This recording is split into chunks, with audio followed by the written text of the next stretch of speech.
because the whole hierarchy, she's above a queen. She is tired of being dead, and the Midlands needs a mother confessor. But Zed tells her that that's exactly why they can't lift the death spell. See, it would make her a target, and they aren't strong enough to fight right now. She needs to be alive to rule over the Midlands again, and it will be stronger than it was. So chill, child. It'll happen. It also did make me feel like, because they were talking about her being a queen and being able to, like, hold her influence still as a queen. So it made me feel like maybe there was more of a reason that fucking Harold isn't going to be the king. Like, it wasn't just him wanting that to be. Like, they're using Kahlan being the queen as an excuse for people to have memories of her and stuff, and her to continue to be able to have influence. Oh, okay. I mean, now her being the mother confessor wouldn't necessarily detract from that. If she was the confessor, it would be on top of it. See, my thought was, if she's the queen of one country.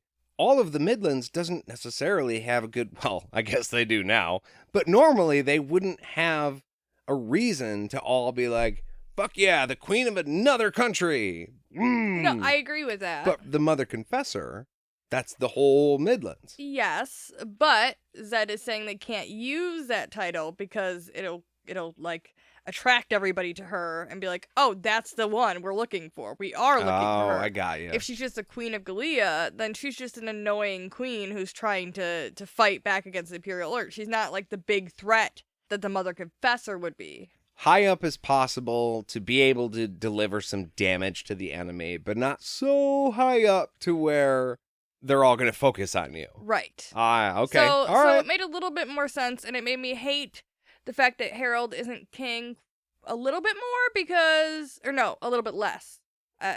Less, because now Less. there's a good reason. Yeah, now there's a good reason. That just wasn't the reason that was given to us initially, and I would have maybe been a little bit less pissy if they would have told me that from the beginning. Well, that takes away from the suspense. Yeah, no, I agree, but still. It doesn't make it any better. Kahlan is also just fucking tired of the death spell and carrying it with her and feeling the hair on her nose that she can't wipe away. Zed talks about his daughter feeling the same way and that it got better with time, and instantly you would like to see Kahlan be like, oh yeah, that's right. I guess I don't have it that bad. Oops. Yeah. Remember the whole thing that I did to my daughter for years and years? After she was had this raped? thing for a couple of weeks? Calm down. Yeah. After Dark and Rawl impregnated her during that terrible thing that happened to her, and she had to do that to, continue to live and all that. So, yeah, your life is terrible, Kahlan. So tell me again how bad. Well, that also, I mean, it explains better why Zed isn't in a rush to just remove it, because he's had to do this before. He knows. Yeah. He knows. Play the waiting game. And his daughter never actually had it taken off of her. She lived with it until she died. Yeah, until she died. And Kahlan won't have to live with it that long. So, like, at least there's an end date for her. Of some kind. Yeah. Oof. His daughter had also said that having Richard made it easier. That makes Kahlan feel a little better, since it'll only be a few more weeks until he gets there. Then they can pull the Midlands together and take this fucking spell off her.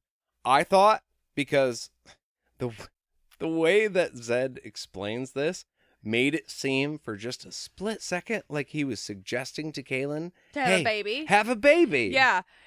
No, and I thought that too, because honestly, like, the love of your life will make it easier for sure, but it's not the same thing as having a fucking baby. No. The baby will for sure make it, like, worth living for, because it's your fucking baby. Like, that just forces you to suffer through. Yeah, it's not. So yeah, I had the same thought. Like, are you trying to get her to get knocked up right Zed, now? What the fuck not are the you fucking time, man. But no, they were talking about Richard just being. It's just Richard. It's not Richard. It wasn't because he was a baby. It was because he was Richard as a baby. Right. That's what made it better. Because it was him. Yeah. It occurs to Kahlan that if Zed leaves, she doesn't know how to get the spell removed. So she decides to ask him about it. He makes very clear that she will not be able to do it. Only he can do it. This is why it must be okay that so many people know it's not a risk that they'll break the spell. because he's the only guy that can do it. Yeah, that made it a little bit better too. The thing at the beginning of the chapter when I was like 10 people fucking know. This is not a very well kept secret. It's because even if all of them were like, I know where the Mother Confessor is. She's over there hanging out. It wouldn't matter. Right. It wouldn't make any difference. And I love the way that Zed is so blunt in his telling Kahlan that, hey, nobody can break this spell. All right? This is solid. Only I can do it. Don't fuck around. There's no other way it can be broken. Period. End of discussion. If I die, you are fucked. Unless somebody else basically that has the gift that recognizes you, for who you really are, it'll just magically undo itself. If they say your name out loud, Yeah. knowing who you are. Calling you out. Yeah. So basically, it's foolproof unless it's not foolproof. That it could go really wrong really fast. Yeah, his wording was also interesting. Because first of all, it was like if somebody else with a gift recognizes her. And Richard is somebody with a gift who recognizes her and understands. So, like, if he says her name out loud, wouldn't that technically But break he the spell? already knows. Yeah, okay. So that's like part so of the maybe web. that's, yeah. But Zed also specifically said if a man like this sees her and says it. I don't know if that was just him being like a man and misogynistic and just being like someone with a gift equals man because men are better than women and that's what I'm going to refer to them as. Or if it'll only work for a wizard and not a sorceress. I mean, I'm assuming that's probably closer along the lines. I just think this also harkens back to our conversation about who's making dinner earlier. Yeah. Where he's like, yeah, I am not doing that. Where he's like, well, a woman wouldn't be able to recognize this and break the spell. Obviously, it would have to be a man, Kahlan. Yeah, you silly little woman. Yeah, I was like, I was trying to figure out. That's not it, but the thought did cross my mind while I was reading it. I was like, oh, damn. Yeah, well, that's what is it a sorceress or a wizard thing, or is it just Zed being kind of an asshole when he said that? I don't really know, but. Well, he is hungry. Yeah. Well, no, he just ate. He's fine. Still.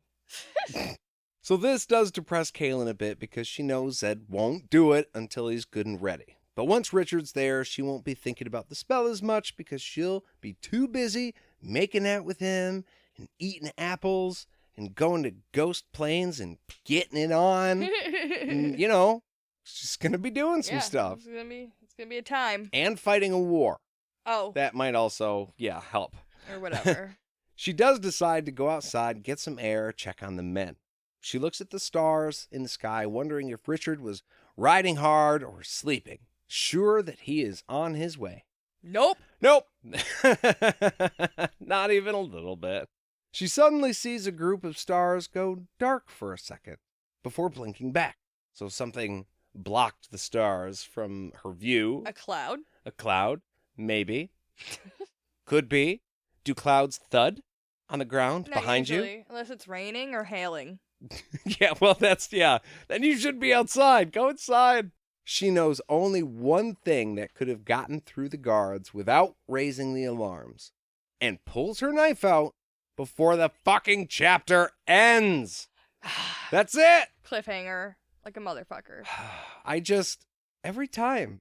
And I didn't time. even flip ahead to see if he leaves us there, because I don't even want to venture to guess if we're left or if we. I'm sure we know who that is. Like we know who that is. Yeah, obviously it's Santa Claus.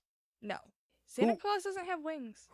It doesn't need wings necessarily. He's got the sleigh, and he could just.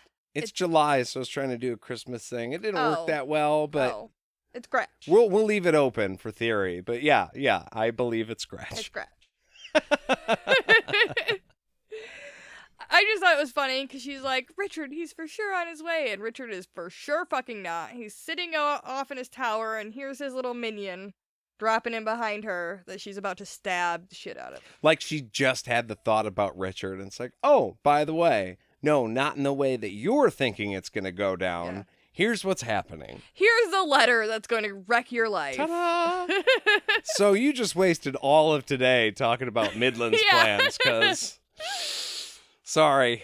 Yeah, you better not let any of those delegates leave because it's going to be really confusing for everybody. Oh, shit. Yeah. They get a letter, and then 2 weeks later after that, they get another letter saying, no, please disregard. Who I are know you a more- lot of time has gone by already, but... I'm just saying, they would definitely go to Richard over her. Yeah, well, yeah, he's So- the guy. He's the man, Jade. Yeah, he's got the power. I'm totally kidding. I mean, he does, but that's not why. I think you understand. Yes. Well, I think that does it for us for today. Thank you guys so much for listening. If you wanted to let us know what you thought about the episode or something we talked about in it, you totally can by writing an email to podcastatt@gmail.com. You can find us on all the social medias. Check out our Patreon page. I know I'm doing big hand swoops. It's awesome. Website, podcastatt.com. Yeah, my throat is totally fucked up. I'm sure you can all hear it. So I'm good. I love you. Thank you for listening, and we'll see you real soon. Bye.